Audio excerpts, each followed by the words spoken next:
메리 크리스마스, 메리 크리스마스, 메리 크리스마스.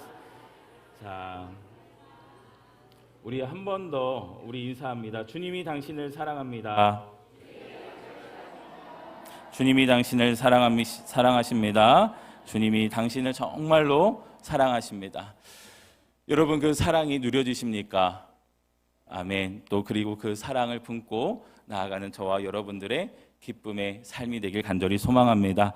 성탄트리에 오늘 뭐가 하나가 더 있을까요? 초가 켜졌습니다. 우리는 이 트리에 선악과를 상징하는 사과, 그루터기에서도 한 싹을 틔워내셔서 꽃과 열매를 맺어 가시는 예수 그리스도의 생명을 상징하는 장미꽃, 당신의 몸과 피를 내어주신 다함없는 사랑을 상징하는 빵을 트리에 장식하며 그 의미를 기억하는 대림절의 시간을 함께 걸어왔습니다. 오늘 켜진 초는 예수 그리스도께서 이 세상에 빛으로 오신 것을 의미합니다. 베들레헴에 올라 구유에 누이신 예수 그리스도를 보고 만나며 영접한 여러분, 빛을 따라 걸어온 삶에서 이제 여러분의 삶의 빛으로 오신 예수 그리스도를 품고 어두운 세상을 그리스도의 빛으로 비추는 삶을 힘차게 살아가게 되길 간절히 소망합니다. 대림절은 빛을 보고 따라왔던 절기입니다. 이제 성탄절 이후는 우리가 빛을 따라왔던 삶이었다고 한다면 이제 그 빛을 품고 이 세상 속에서 예수 그리스도의 빛을 이제 바라는 그 시간이 시작되는 그 분기점이라 할 수 있습니다. 여러분 안에 환하게 밝혀진 그리스도의 빛을 품고 이 세상 속에서 그리스도의 빛을 바라는 저와 여러분들의 삶이 되길 주님의 이름으로 축원을 드립니다. 오늘 우리는 빛으로 오신 예수님을 만나러 왔습니다. 그리고 영접하러 왔지요. 여러분, 그런데 예배가 끝나고 교회 문을 나가면 어떤 기분이 드십니까? 사실 우리는 다시 학교로, 직장으로, 힘든 일상으로 돌아가야 하는 그 삶의 산적한 과제가 우리 눈앞에 펼쳐져 있음을 보게 되죠.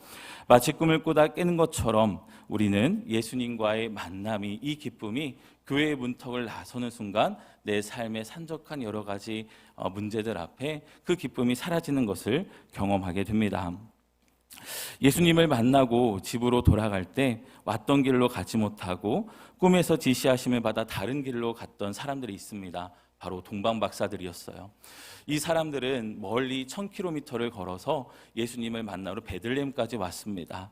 그리고 예수님을 만나고 또 예수님께 경배하며 엎드리며 예수님이 이 세상에 주님으로 오셨다라고 하는 사실, 그리고 왕으로서 오셨다라고 하는 사실을 인정하고 그 믿음을 고백하며 주님을 만났던 사람들이에요. 빛을 따라온 인생이었는데 이제 빛을 품고 다시 돌아가는 그 여정 속에 있었습니다. 그런데 이들 앞에 놓여 있었던 그 길은요, 녹록지 않은 길이었어요. 만약 내가 왔던 길로 그대로 돌아가려고 한다면, 다시 헤롯 왕이 있는 그곳을 통과하여 가려고 한다면 그들은 반드시 죽음에 이르는 길이 놓여져 있었다라고 하는 거예요. 그때 하나님께서 그 꿈속에 그들에게 지시하셔서 그들이 왔던 길로 돌아가지 못하도록 그렇게 그들의 삶의 길을 인도해 가십니다. 우리들의 삶에 다시 돌아가는 일상이 빛을 품고 살아가는 인생이라 할지라도요, 여전히 곳곳에 어려움이 있고 또한 우리들의 삶을 넘어뜨리는 그 수많은 문제들이 있다라고 하는 거예요. 그러나 빛을 품은 사람은요, 그 삶의 길이 누가 인도하십니까? 하나님이 인도하시는 줄 믿습니다. 우리의 예상치 못한 그 수많은 어려움들을 피할 길을 내사 하나님의 인도하시는 대로 살아가는 그 삶의 여정이 우리들의 삶에 펼쳐지게 된다라고 하시는 것이죠. 오늘 성경에 나오는 이스라엘 백성들의 삶을 보면요, 포로 생활에서 풀려나 고향에 돌아오기만 하면 되는 줄 알았습니다. 그런데 막상 와보니 성벽은 무너져 있었어요. 먹고 살기는 여전히 힘들었습니다. 하나님이 우리를 구해 주셨다는데 왜 내 삶은 왜 이렇게 힘든 일만 일어나는 것일까? 어른들은 한숨 쉬고요, 아이들은 배가 고팠을 거예요. 바로 그때 하나님께서 이사야 선지자를 통하여 말씀하십니다. 너희 눈에는 아무것도 안 변한 것 같지? 아니다. 내가 쉬지 않고 일하고 있다. 내가 너희 삶 한가운데로 들어가 있다. 내가 너의 삶을 인도하고 있다 라고 하는 말씀으로 그들의 마음의 빛을 비춰주셨습니다. 성탄의 아침을 맞이하는 우리를 향한 하나님의 메시지는 무엇일까요? 세 가지로 오늘 함께 말씀을 나눌 텐데요. 첫 번째 메시지는 땀과 눈물에 대한 기억을 말씀하십니다. 오늘 말씀 8절 말씀을 보면은 이렇게 말씀하고 있어요. 내가 다시는 내 곡식을 내 원수들에게 양식으로 주지 아니하겠고 내가 수고하여 얻은 포도주를 이방인이 마시지 못하게 할 것이다 라고 말씀합니다. 옛날 이스라엘 백성들은 정말 억울했습니다. 뼈 빠지게 농사를 짓게 되면요, 이방 민족이 와서 다 뺏어갑니다. 그리고 열심히 하나님 안에서 살아가는 그 삶을 살아가다가도 또 살짝 이제 넘어지거나 아니면 우상 숭배하여 하나님께서 원하시지 않는 길을 걸어가게 될 때면은 하나님은 그때마다 어김없이 다른 이방 민족들을 일으키셔서 그들의 삶에 징계도 주셨었어요. 그리고 고생고생해서 만든 포도주도 이방인이 다 빼앗아가는 그런 현실을 마주해야 되는 참 고단한 삶이었습니다. 속담에 재주는 곰이 부리고 돈은 되놈이 가져간다라는 말처럼 죽어라 고생했는데 남 좋은 일만 시키는 허무한 삶을 살아가던 사람들이 또 유다 백성들이었다라고 하는 거예요. 자, 우리 친구들 열심히 숙제했는데 아무도 안 알아주거나 열심히 청소했는데 금방 돌아오시면 마음이 어때요? 속상해요? 안 속상해요? 속상하죠. 목소리가 작은 거 보니까 진짜 속상한 것 같아요. 무엇인가 우리가 열심히 일하지만 그 손이 수고한 대로 얻게 되는 열매가 없을 때, 열심히 수고하지만 누군가가 나의 그 수고를 알아주지 않을 때 우리는 굉장히 마음 아프고요. 때로는 그 자존감이 무너지는 것도 경험하게 됩니다. 하지만 성탄절은 이 밑빠진 독처럼 내 인생을 바라보는 시선이 완전히 바뀌는 날입니다. 하나님이 말씀하세요. 9절 말씀을 보면 오직 추수한 자가 그것을 먹고 나 여호와를 찬송할 것이요 거둔 자가 그것을 나의 성소들에서 마시리라 하셨느니라 라고 말씀을 합니다. 무슨 뜻일까요? 내가 흘린 땀방울이 땅에 버려지지 않게 하나님이 지키시겠다라고 하는 말씀입니다. 손이 수고한 대로 얻는 소득이 없는 이 세상을 살아가면서 힘들고 어려움을 느끼는 너희들아, 내가 너희 안에 있을 때에 내가 너희들의 수고와 땀을 기억하며 손이 수고한 대로 얻게 되는 그 놀라운 은혜를 너희들에게 베풀 것이다 라고 하는 그 말씀으로 위로해 주시는 거예요. 손의 수고와 흘린 땀을 기억하시며 그 삶을 정의와 공의의 울타리 안에 두시는 하나님께서 오늘 성탄에 우리 삶 한복판으로 들어오신 겁니다. 히브리서 6장 10절 말씀을 보면 하나님은 여러분이 하나님의 이름을 위해 보여준 사랑과 섬김을 절대로 잊어버리지 않으신다고 말씀하셨습니다. 히브리서 4장 15절에서는 또 이렇게 말씀하세요.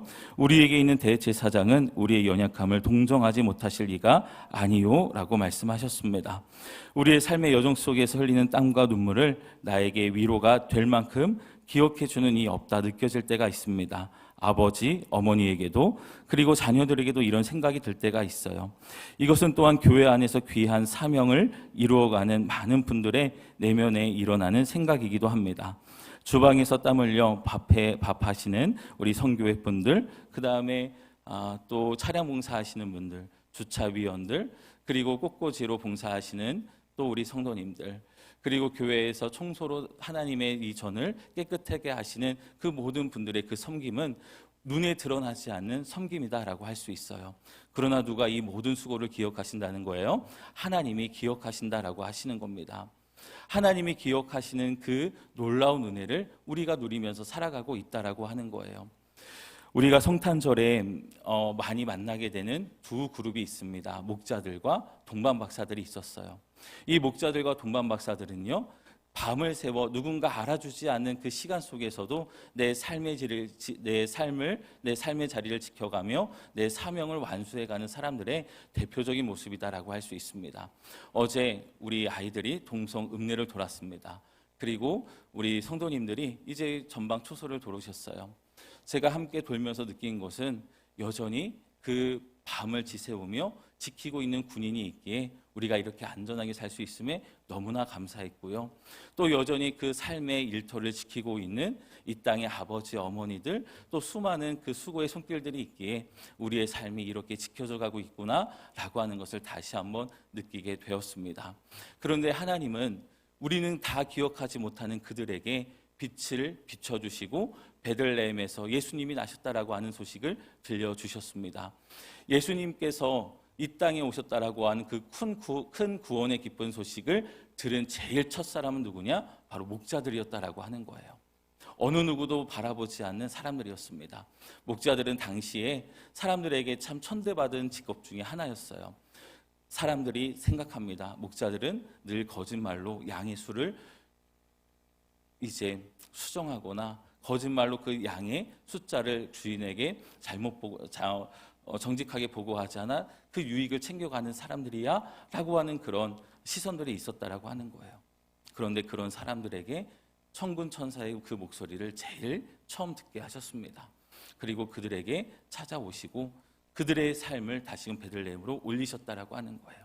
왜 주님이 그들을 찾아오셨을까? 모두가 잠든 밤이지만 그 주인의 양떼를 지켜가며 그 삶의 자리를 정직하게 지켜가는 그 수고와 땀을 하나님이 기억하신다라고 하는 그 마음을 보여주신다라고 하는 거예요.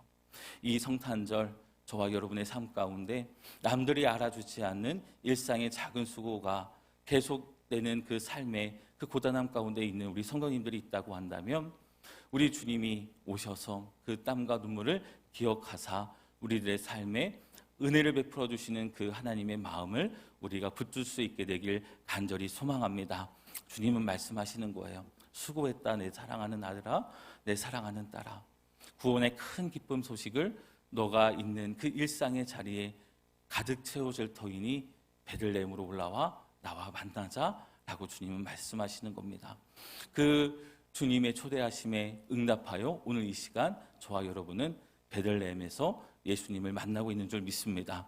예수님을 만나고 보는 것에 그치는 것이 아니라 예수님을 영접하여 내 인생의 주님으로 고백하고 내 인생의 빛으로 오신 주님을 붙들고 나아가는 저와 여러분들이 되길 주님의 이름으로 축원을 드립니다.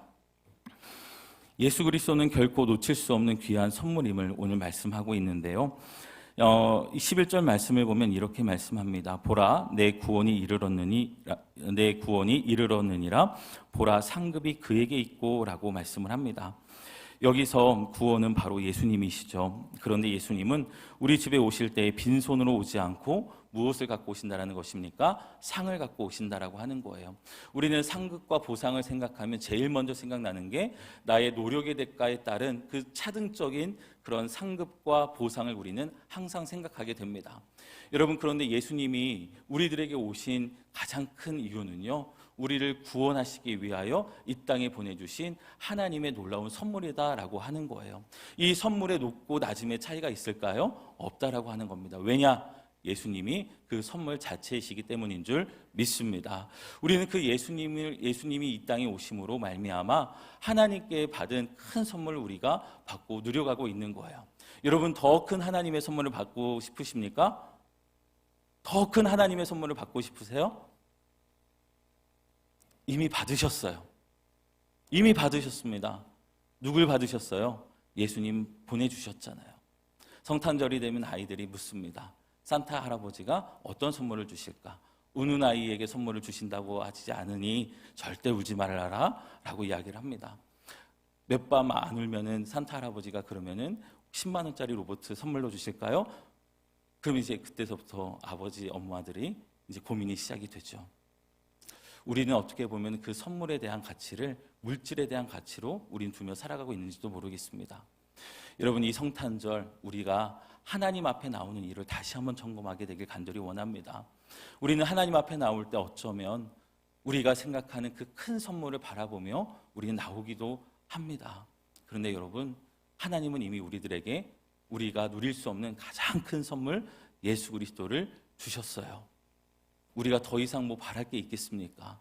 예수님 주셨는데, 예수님 주셔서 우리가 예수님 믿고 구원받아 사망에 이르지 않고 영원한 하나님 나라에서 영원한 삶을 누릴 수 있게 되었는데, 여러분, 우리들에게 더 큰 선물이 무엇이 필요할까요? 혹시 하나님께 받고 싶은 그 큰 선물이 물질이었다고 한다면, 그리고 하나님께 받고 싶은 큰 선물이 내 인생의 건강이었다라고 한다면, 이 성탄절 그 마음들을 다 내려놓고 나에게 가장 큰 선물이신 주님을 보내주신 하나님께 감사와 영광을 올려드립니다. 주님 한 분만으로 나는 만족합니다. 감사로 고백할 수 있는 저와 여러분들의 삶이 되길 주님의 이름으로 축원을 드립니다. 성탄의 아침을 맞이하는 우리를 향한 하나님의 세 번째 메시지는요, 우리의 이름표를 바꿔주신 은혜가 있다라고 하는 거예요. 오늘 12절 말씀이 참 중요한데요, 우리 12절 말씀을 우리 같이 한번 다시 읽어보겠습니다. 12절 말씀입니다. 시작. 사람들이 너를 일컬어 거룩한 백성이라 여호와께서 구속하신 자라 하겠고, 또 너를 일컬어 찾음받은 자요 버림받지 아니한 성읍이라 하리라. 아멘. 사람들이 일컬어 예수 그리스도를 믿고 구원받는 사람들을 향해 하나님께서 구속하신 자라 하겠고, 또 그 사람을 향하여 찾음받은 자요 버림받지 아니한 성읍이라 라고 말하게, 고백하게 하겠다라고 하는 그 약속의 말씀입니다. 근데 이 약속의 말씀을 깊이 들어가 보면 이미 하나님이 우리를 그렇게 바라보고 계신다라고 하는 사실이고, 그렇게 우리를 찾으신 바 된 사람이라고 인정해 주신다는 것을 우리가 말씀을 통해 알게 돼요. 우리가 이 부분을 원어로 보면은 아주 감동적인데요, 여러분의 옛날의 이름표는 아주바였습니다. 뜻은 버려진 사람이라고 하는 뜻이에요. 오늘 말씀을 보면은 너를 일컬어 찾음받은 자요 버림받지 아니한 성읍, 즉 우리는 이전에 버림받은 사람처럼 여겨졌던 존재였다라고 하는 거예요. 우리가 에덴 동산에서 쫓겨났습니다. 죄를 지어 쫓겨났어요. 그리고 많은 사람들은 이제 이스라엘 백성들을 보며 고난받는 그 현실을 바라보며 너는 하나님께서 버림받은 사람이야, 너희는 하나님께서 버리신 민족이야 라고 손가락질 당하는 그런 삶에 처할 때도 있었다라고 하는 거예요. 여러분, 우리도 살아가면서 내 삶의 형편 때문에 사람들이 그렇게 말을 할 때도 있습니다.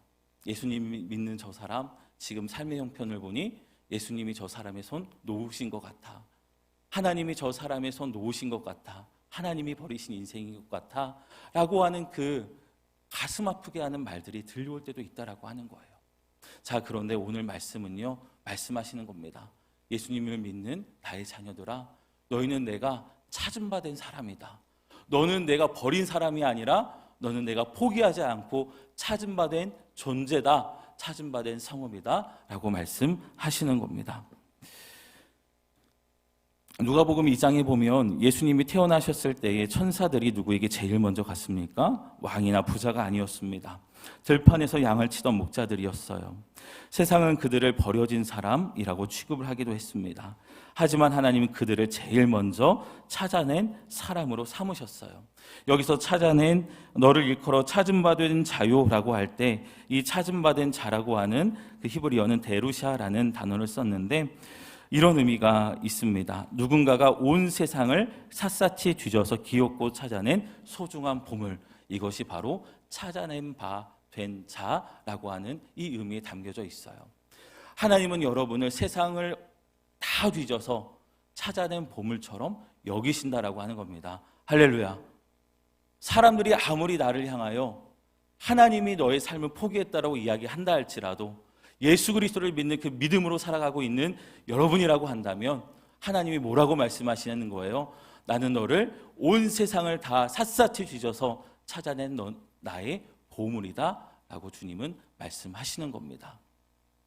하나님은 그 보물에게 찾아오셨어요. 그 보물들에게 천사의 찬송으로 큰 구원의 기쁨 소식을 제일 먼저 들려주셨습니다. 이 성탄절 우리는 어떤 그 삶으로 나아가고 있는 것일까요? 우리의 삶은요, 온 세상을 샅샅이 뒤져서 기었고 찾아내신 하나님의 그 큰 사랑을 품고 살아가는 성탄의 은혜를 우리는 누리며 살아가고 있습니다. 성탄의 소식을 가장 제일 잘 아는 사람들은 누구일까요? 그리스도인들입니다. 성탄의 소식을 제일 먼저 듣게 되는 사람들은 누구일까요? 그리스도인들이라고 하는 거예요. 하나님께서 그 성탄의 소식을 제일 먼저 들려주시는 이유는 무엇일까요?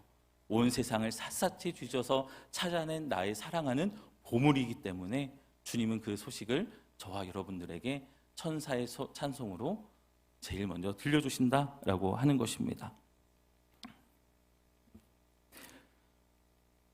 여러분, 예수님이 왜 저 높은 하늘 보좌를 버리고 냄새나는 구유까지 오셨을까요? 죄 뒤에 숨어 있고 슬픔 뒤에 숨어 있는 이들을 찾으러 오신 겁니다. 포기하는 게 아니라 온 세상을 다 뒤져서라도 당신의 사랑하는 자녀들을 구원하시고 영원한 길로 인도하고자 하시는 그 아버지의 사랑이 담겨 있는 오심이었어요. 여러분은 우연히 여기 있는 게 아닙니다. 하나님이 포기하지 않고 찾아낸 보물인 줄 믿습니다. 그 포기하지 않으시는 사랑에 응답하여 베들레헴에 올라 예수님의 탄생을 축하하고 감사하고 있는 하나님의 자녀들인 줄 믿습니다. 성탄의 아침 나를 바라보며 버림받았다고 사람들이 나를 포기했다고 여겼던 분들이 있으십니까? 온 세상을 다 뒤져서 기어코 나를 찾아내사 빛을 비춰주시고 베들레헴으로 올라오게 하신 주님의 사랑이 한 번도 포기하지 않는 사랑으로 나를 붙드셨음을 기억하며 이 성탄의 아침 그리고 성탄의 이후를 빛으로 밝혀가는 저와 여러분들이 되길 주님의 이름으로 축원을 드립니다. 말씀을 정리합니다. 오늘 주신 세 가지의 메시지 우리 함께 기억하기를 원합니다. 첫 번째, 하나님은 내 수고를 다 기억하신다. 뭐라고요? 하나님은 내 수고를 다 기억하신다. 주님을 위하여 수고하고 땀 흘리는 여러분, 남들이 알아주지 않더라도 하나님은 다 기억하시고 남들이 들을 수 없는 하나님의 말씀을 여러분의 심령 가운데 들리게 하시는 줄 믿습니다. 그 말씀을 붙들고 남들이 알아주지 않는 삶이라 할지라도 하나님이 기억하여 주심에 감사하며 그 믿음의 길을 끝까지 걸어가는 저와 여러분들이 되길 간절히 소망합니다. 그리고 두 번째는 하나님은 최고의 선물을 주셨다. 뭐라고요? 하나님은 최고의 선물을 주셨다.